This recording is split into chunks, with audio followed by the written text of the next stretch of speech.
All right. Hey, everybody. Welcome to another episode of Navigating Consciousness. I am, as always, your host, Daniel Gilfix.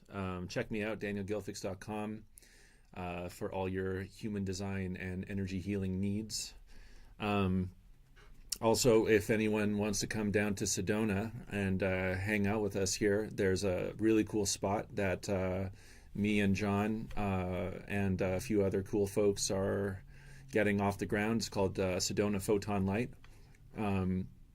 It's got this really cool thing. There's a few really cool things in it, actually. There's it's called the Photon Genius, and it's a sauna. It kind of blasts you with heat and as well as light frequencies. I've been really enjoying that. Even if you're not coming to Sedona, I would see if you can find one of these in your area. They are very, very helpful. Really targets the removal of heavy metals, and then you're sweating as like the light kind of blasts certain parts of your nervous system at a certain frequency and gets things moving there, and then you're sweating, so you sweat it all out. It's quite good. I feel really good with it. And then there's this other interesting piece of technology. It's like a sound bed, and specific tones are played on it. You're lying on it, and you have the headphones on, so it's coming in through your ears, but your whole body is vibrating to the frequency. Unexpectedly potent, unexpectedly powerful. I don't know what it's called. I don't know what the brand name of it is. I don't know how you would Google that, but just another reason to come to Sedona and do a hike and get in front of a light sauna or on a sound bed. I have to make a correction from last week. I was saying that Mercury goes retrograde on the 15th, and I was wrong about that because it went retrograde yesterday. And I think what I got confused on is it goes direct. It goes direct, I think, in 15 degrees Aries. So that's, I think, why I thought it was the 15th. But anyway, so I hope everyone's Mercury retrograde is going well. It feels tough. Feels like a tough one. The interesting thing about Mercury retrogrades is that they seem to be very personal. So it really depends, like, what the rest of your natal chart is doing. And like me, I was born with a Mercury in retrograde. So sometimes when it goes retro, it's sort of like I feel fine, like I don't notice it, and then sometimes it's very, very noticeable. And this one feels very noticeable to me. And I think to a lot of other people, I don't know, things not working like how they should. And obviously there's other things that we have to consider, but seems like relationships are like taking a real beating, which makes sense because Mercury goes retrograde in Aries, so there's the potential for there to be a lot of disagreements, a lot of discord on the mental level, on the mental plane. You see this playing out. Israel-Palestine heating up. The sides are very well formed, and pretty hard for people to listen to what the other side is saying. And again, there's other reasons why that's happening. I've talked about all of them, from the human design perspective, and the coming shift in the background energy in 2027, the ascension process that the Earth is on, and the Earth being kind of done being the home base for the three-dimensional experience, and our bodies are taking a real pounding from that one, a real beating, just trying to keep up. Things are more difficult, there's more stress, there's more pressure, because economically things are happening, environmentally things are happening, but energetically things are definitely happening, and it's up to all of us to keep pace or exit. And both are options, and neither one's really better than the other. It really just depends on what you're here for. If you're here for the ride, if you're here to be like a human in the three-dimensional sense of that term, then yeah, you may need to continue that journey elsewhere, because the earth isn't going to be a suitable environment for that. More than likely, anyone watching or listening to this is probably not on that path. And again, not better or worse, not right or wrong, just what we are. And we're not all the same. And this has actually been something that I've been seeing a lot in my work.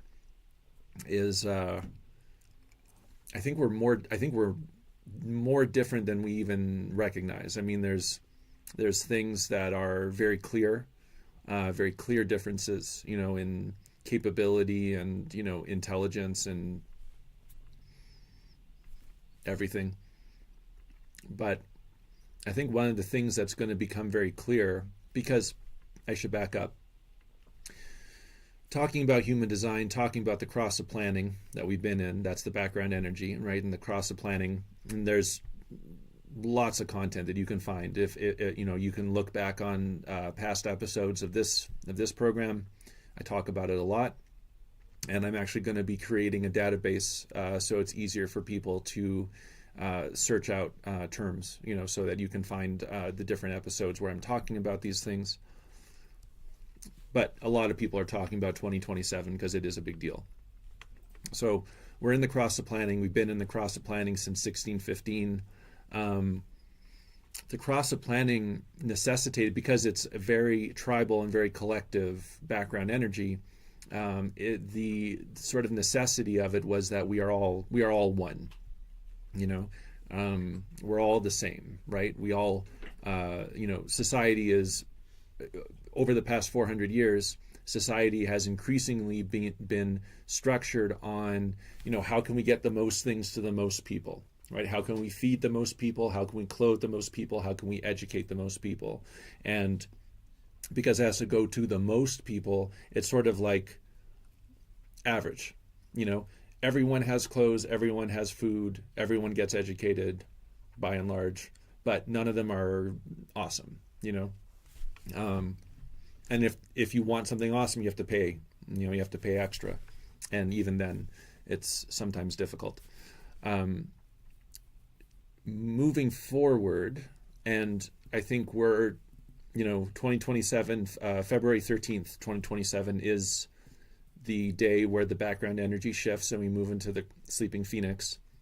Sleeping phoenix, all the ways that the cross of planning was collective and tribal, the sleeping phoenix is individual.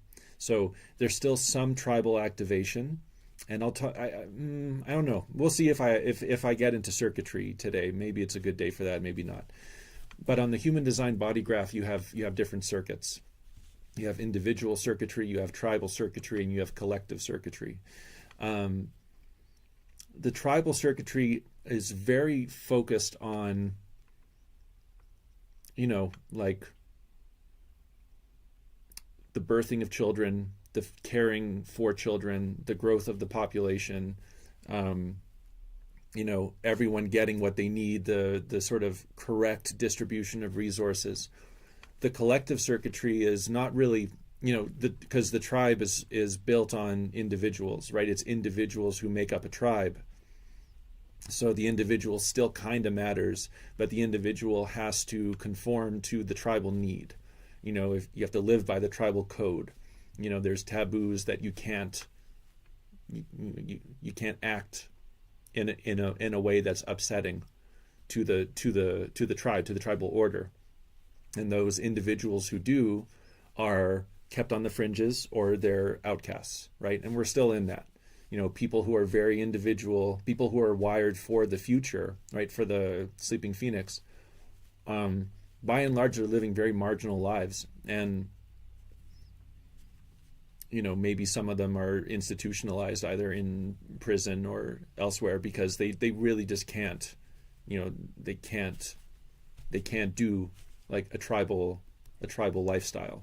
And in the past, the pressure would have been on the tribe to remove these people from the gene pool. Now, because we're moving into an individual age, the and because the cross of planning was so focused on the combining of genetic diversity, one of the things that the cross of planning really allowed was the coupling, right, of people who would never have had an opportunity to do that before. So you wouldn't have the ubiquitous mixing, of black and white and Asian and all the different combinations. In the past, I mean, that it would have been really isolated, even just to like your valley, like someone coming from the neighboring tribe, from a neighboring valley, they'd be eating different food and they wouldn't smell right, or maybe they are carrying a pathogen that your tribe doesn't have, defense against. And then there wasn't this kind of mixing right up until very recently, and there was a lot of taboos around that mixing up until very recently, like living memory. There were laws against mixed race couples having children, and in South Africa and United States, lots of different places.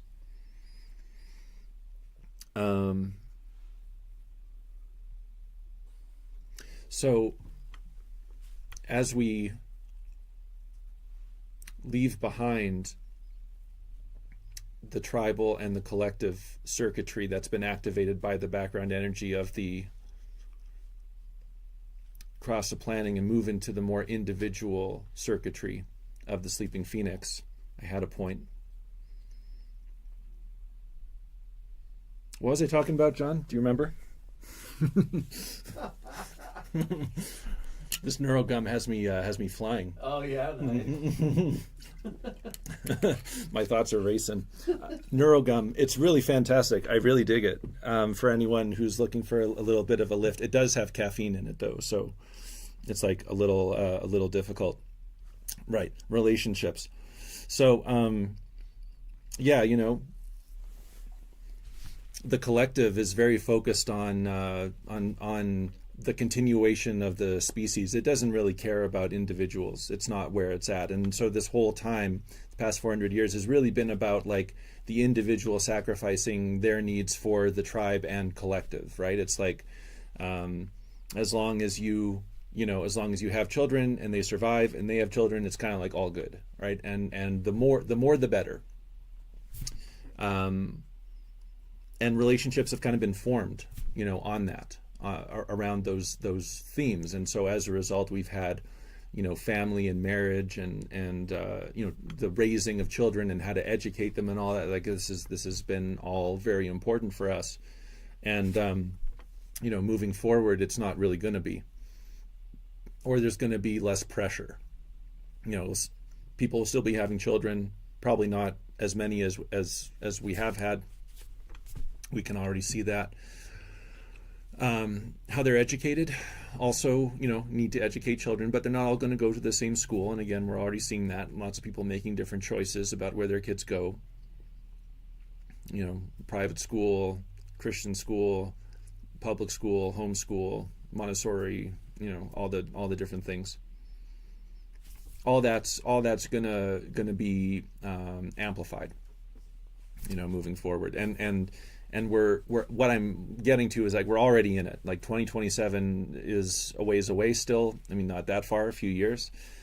And the build up over the next few years is going to be around that shift, from the cross of planning to the sleeping phoenix and the more individual circuitry that's there. I wanted to talk about relationships a little bit today. I want to talk about how they show up in the human design context in the human design body graph. My camera shut off? Yeah, they should still hear you though. Okay. And just having some technical difficulties, Mercury retrograde, as per usual. But yeah, just talking about Mercury retrograde in Aries and that sort of potential for there to be diversity of thought, and that diversity to be maybe kind of aggressive. we have this eclipse coming up April 8th, which I feel is a real it's a real game changer. It's going to change, I think, a lot of things. Not on that day necessarily. Usually the eclipse energy is there was, I forget who I was listening to. There was an astrologer who was talking about this. There's the length of the eclipse is equal to the number of years that the eclipse is going to be, that the impact of it is going to be felt. And so the eclipse is going to last for roughly 2.5 hours. So the effect of the eclipse is going to linger for 2.5 years, give or take. But it's still, like, it's a momentous event in our life, and it's a real I don't know what the right word would be, but it's sort of like, there's been many of these things in the past few years of life before and life after. Life before Donald Trump was president, life after Donald Trump was president, life before COVID, life after COVID, life before the total solar eclipse, life after. And as we increasingly get closer and closer to this cusp, right, where the background energy shifts, relationships are going to be strained. It is unavoidable. This whole phenomenon of families being broken up, people not being able to align politically, even the astrologer that I listened to, whose name escapes me currently, but he's very good, and he has a YouTube channel that's also very good.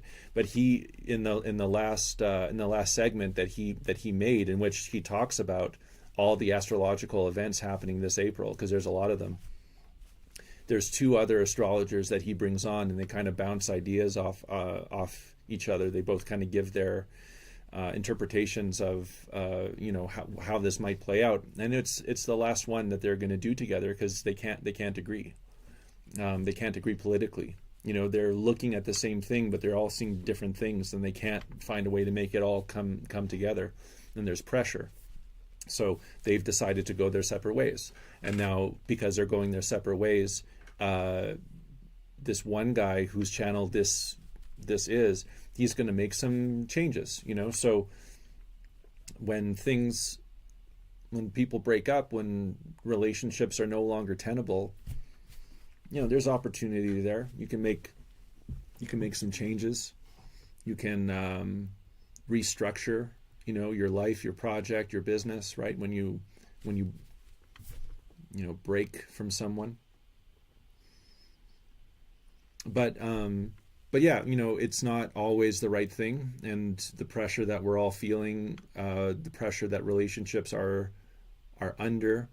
And I think the pressure is much more on the women than on men. I think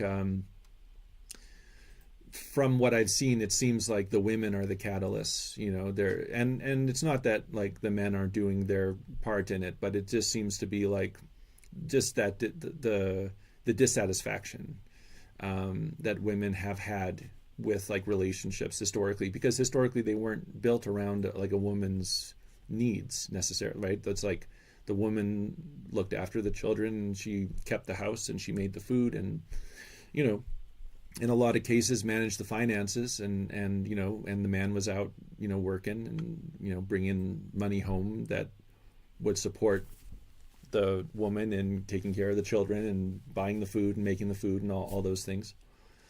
Obviously, we haven't really lived in that dynamic for a very long time. Well, not all that long, living memory, right? Since the 60s, maybe it's sort of been like different. But I still, there's a client that I have who I worked on a couple days ago, and she's the breadwinner, and she's still the one who comes home after her partner's home and on the couch, like waiting for her to come home, and she comes in and immediately starts making dinner. And it's like, well, he should be making dinner. She's making money. He's not really making money, but there's still this expectation that she's going to care for him, and she's going to keep the place clean and like all this stuff. And I think there's a lot of women in that position now, where, they're working and they're, contributing financially, maybe more than their male partner, but there's still this sense that, they're on the hook, to be responsible, right, to look after the children. I have another client who is, like a very, she's a, executive in a very large corporation, has a very important job and very high pressure job. And she's, but it's the same thing, she's got to take care of the kids. It's just kind of how it is for a lot of folks. So that is to say, there's a lot of pressure on a lot of us, a lot of people, on relationships. Relationships have always been somewhat difficult. In the work that I do, I see it over and over again. People's problems stem from their parents, and just like being raised in a home that didn't necessarily work for them, right? And or just having parents who just aren't very good parents, right? And it's like, you can be a bad father, you could be a good whatever and be a bad father or a bad mother or a bad husband or a bad wife, right? It's not a reflection on the totality of what you are. It's also to say that there's no manual. We're all figuring it out. We're all the products of people who experience traumas. It would be very difficult for us to, conceive, starvation and deprivation and, abuse that was ubiquitous. It was like, at a certain point in the not too distant past, everybody hit their kids, and a lot of men beat their wives, and that was just life, and children were the property of their parents, and wives were the property of their husbands, and that was just life. And that lingers. We're all the products of that. We can't escape it. So how do we navigate? How do we navigate relationships as we're feeling everything that we're feeling, as the planets are doing everything that the planets are doing, as the Earth is going through its process? Putting pressure on us to keep pace or, get out. And again, both are fine. And I've said it before, but I'll, say it again. A lot of people are going to be leaving, and that is also something we have to come to terms with. And it's already happening, right? It's like, whether it's because of the vaccine or whatever, it doesn't even matter. It's just like the vaccine's just a vehicle, right? It's just people are choosing to exit at younger and younger ages.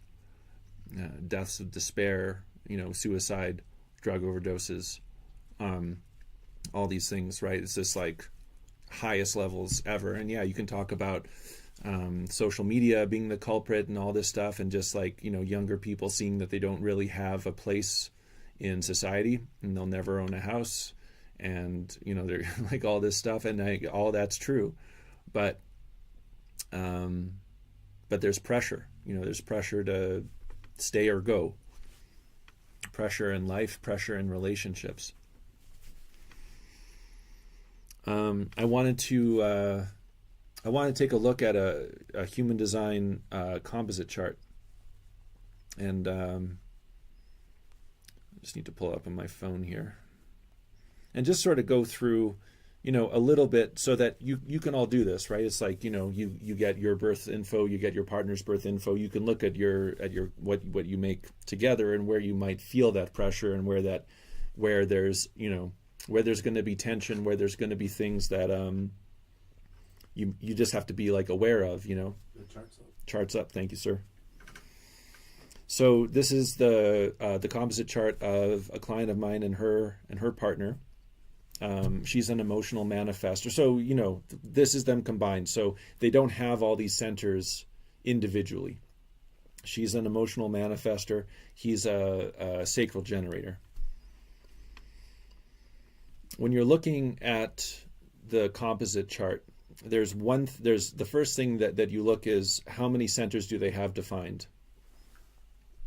In this case, there's 8. So there's different phrases that are sort of attributed to the number of centers that are open, right? So in this case, we have, it's called an 8-1.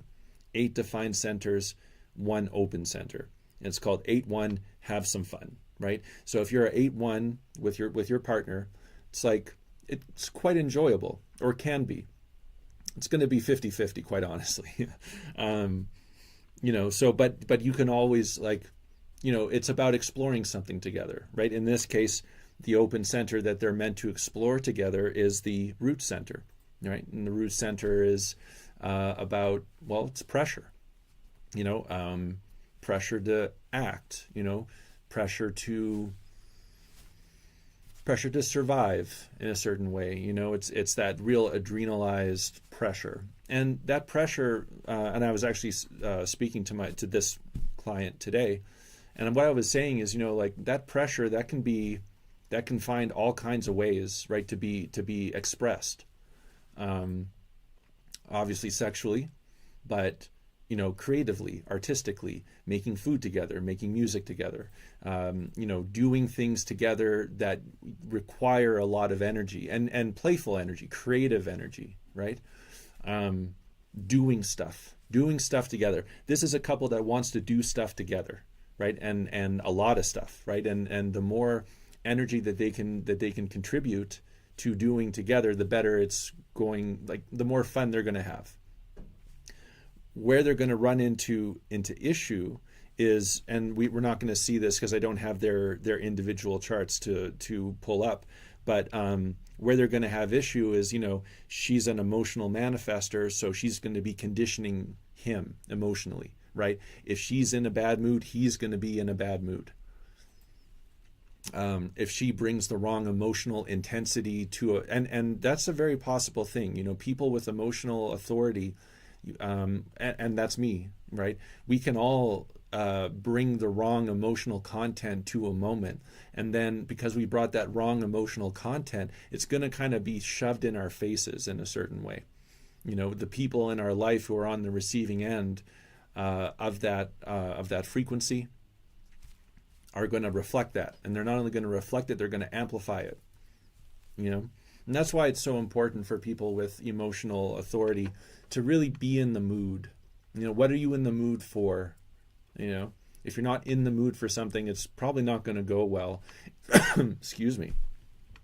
And the thing about emotional authority is that your mood can change very quickly. It's not like, there's a lot of people who have been diagnosed as being, bipolar or like dissociative identity disorders of some kind, and it's not that. They just have emotional authority, and it's just like they have to be in the mood, and if they're not in the mood, it's not going to go well.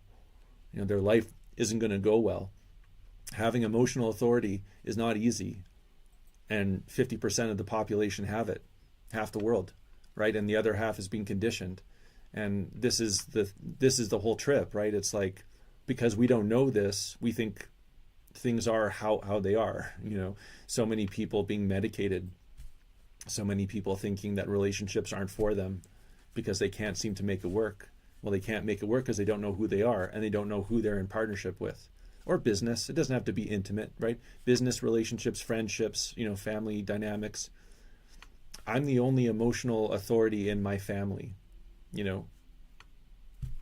Like, what? There's no chance. No one knew growing up what was going on. My parents just thought I was like very sensitive and hard on myself and all this, or at times very lazy. It was just like, no, I was just emotional.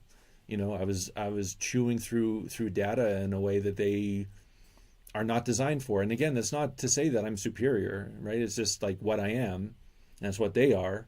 And we can't expect people to be what we are when they're not us, So being an emotional being in a relationship with a non-emotional being, you have to have the awareness that sometimes you're going to bring an emotional frequency into that dynamic that other person is just not going to like.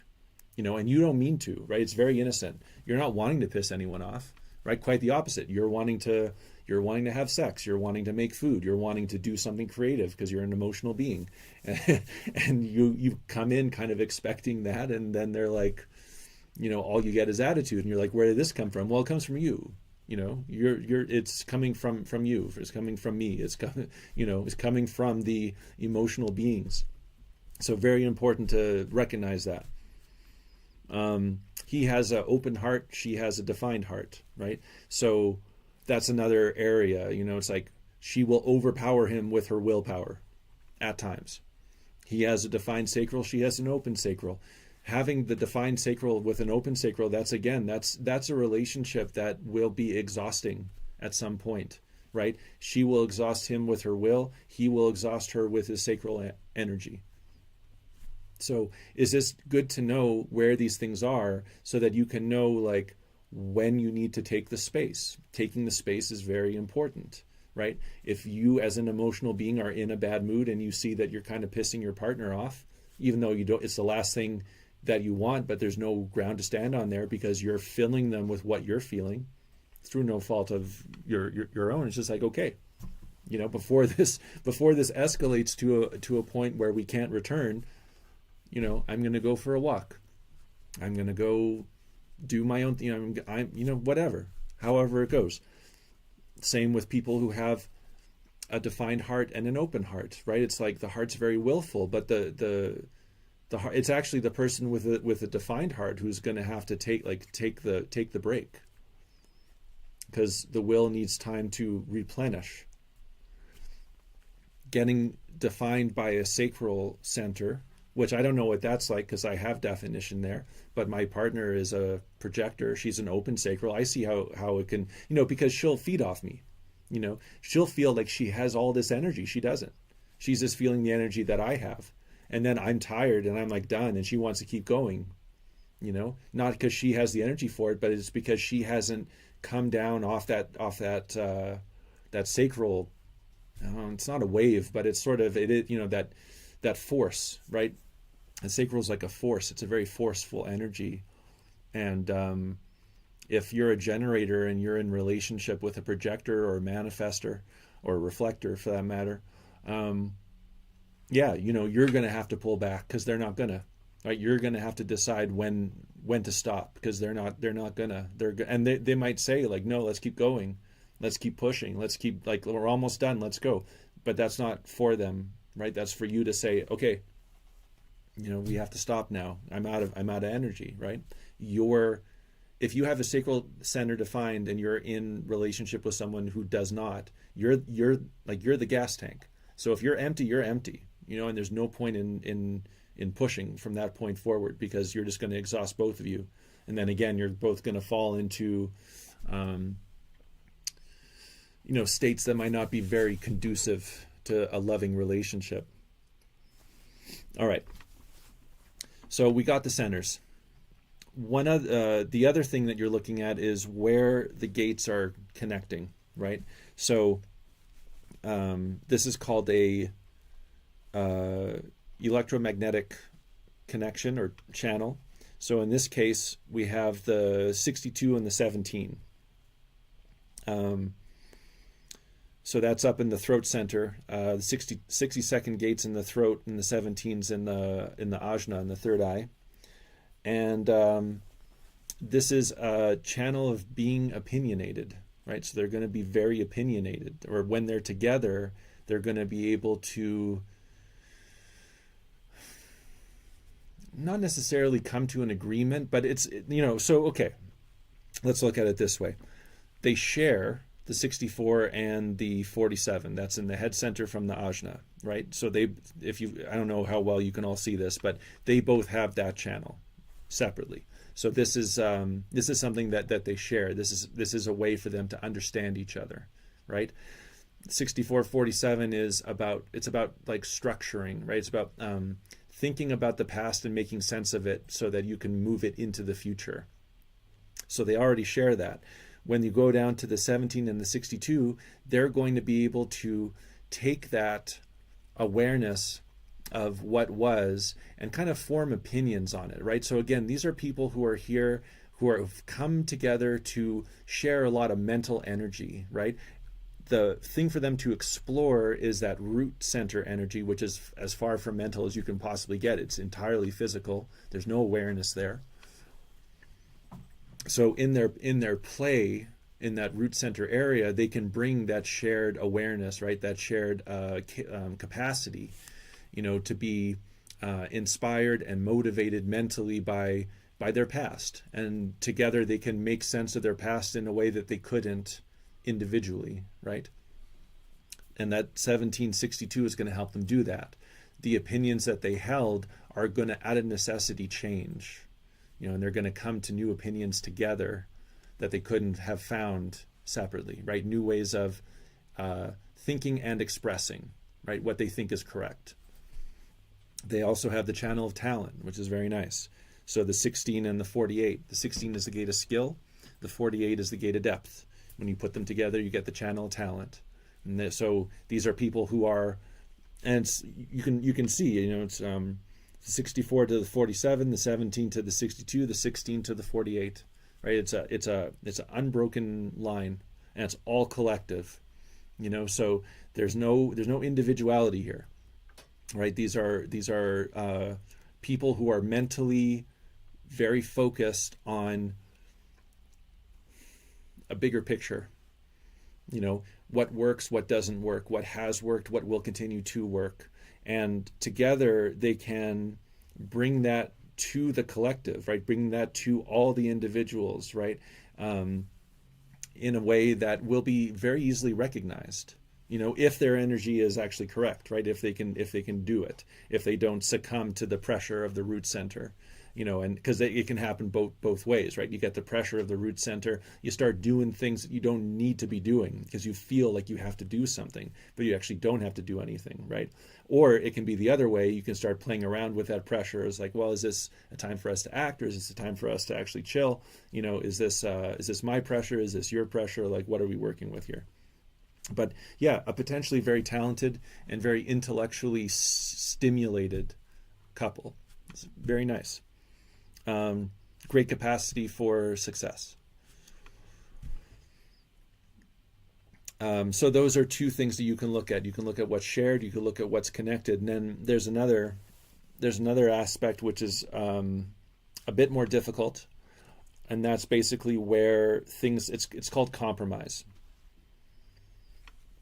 So if you look at go to the emotional center and how it connects to the throat, we got the 2212. One of them has that whole channel. The other one only has the 22nd gate. When that happens, it's basically like if someone has the whole channel and the other one only has one gate in that channel, the person who has the one gate, they don't get to express that part anymore, right? They have to give the expression of that particular channel to the person who has the whole channel.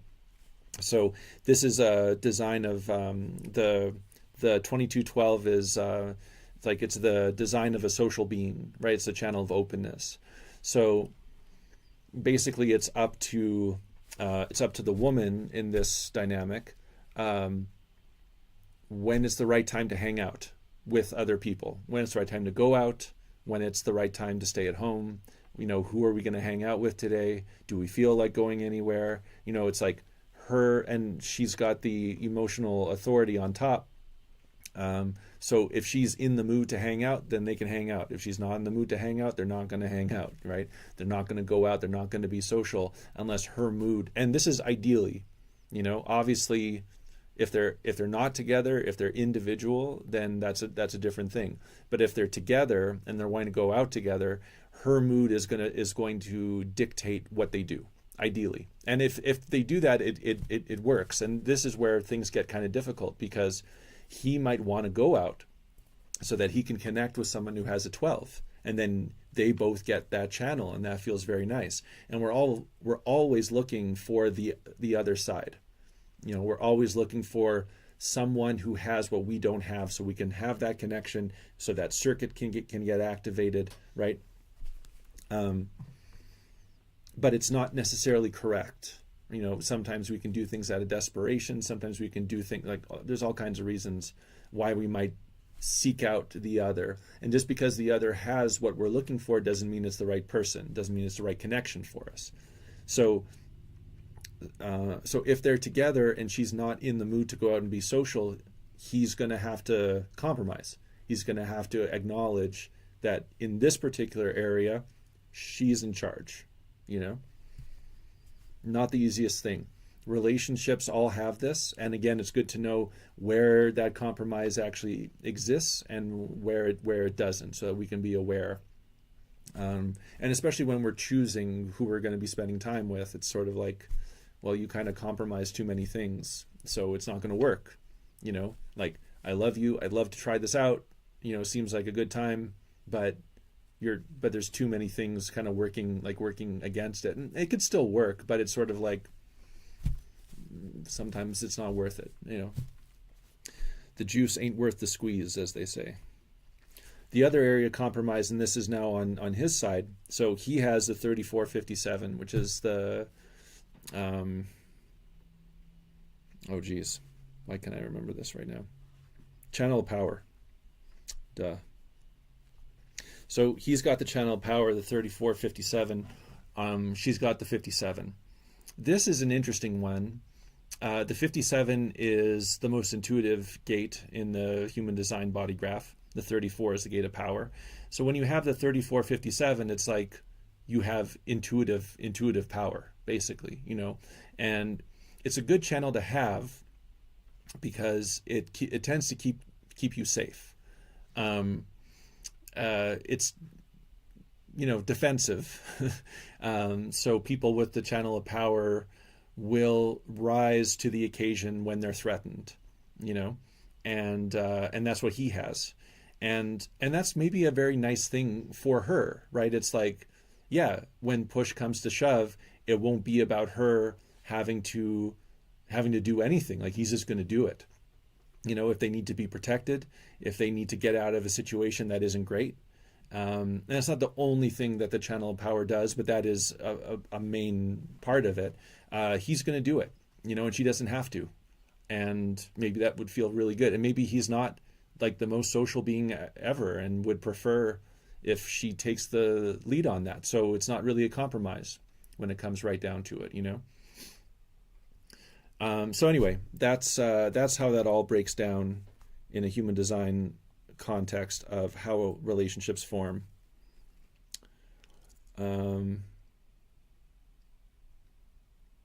Yeah, Allison, not looking anymore ever. Yeah, fair. A lot of people are in that zone too. I get it. And if you're not in the mood, even though you're not an emotional being or you don't have the energy, right? That energy isn't there of like, I want to partner with someone, which a lot of people don't have, you know. And again, it's like this whole thing, people don't understand, you know, there's the population's crashing and young people are, you know, not going out on their own and finding partners and starting yeah, they're not, and they're not gonna, because the energy isn't there. The vanity to think that we are in control, you know, that we're doing, and I mean, like, this isn't the totality. Like, obviously we have some free will, we have some control, you know, you can become aware of these things and kind of make decisions based on the awareness that you gather from things like human design, from things like astrology, from whatever you want to do. But everything that's come forward over the past 400 years or so has been due to the background energy of the cross of planning making it possible, and that energy is going away, and the new energy isn't here yet. So yeah, of course things aren't really happening, and of course it feels kind of stagnant, and what used to work doesn't work. We're waiting, you know. The capacity to start something new, to start a family, to start a new business, to live in a collective, you know, that energy it's not really there anymore. You can do it if you want to, if you're in the mood, if you have the energy for it, if you get the right invitation, you know, yeah, for sure, right? If it's good, it's good. But it's not going to be the default. And we have to make adjustments, you know, adjust our expectations and trust in what the program does, you know, what the background energy makes available. All right. Okay, I'm going to take a break because with the chat, there's about a 30-second delay. So I'm going to drink some water. And if anybody wants me to look at their human design or the human design of their partner or their parents or anybody, happy to look at it. If you would like me to do some work energetically on the relationship that you have, on you or your partner or both of you, we can do that too. Corporate structures, whatever. So yeah, shout out if you want anything. I'm going to take a minute here, and if we don't get there, I recognize the screen bottle is messing with the background. If we don't get there, then I'll stop here for today.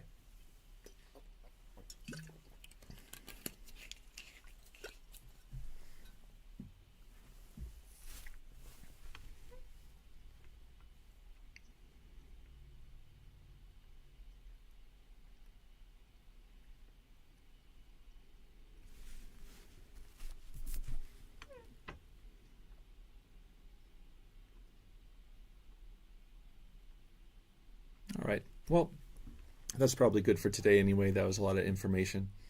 Okay. Well, that's my time. Thank you all so much. And I'm going to not be here next week, but I'll be here in 2 weeks. So I'll see you then.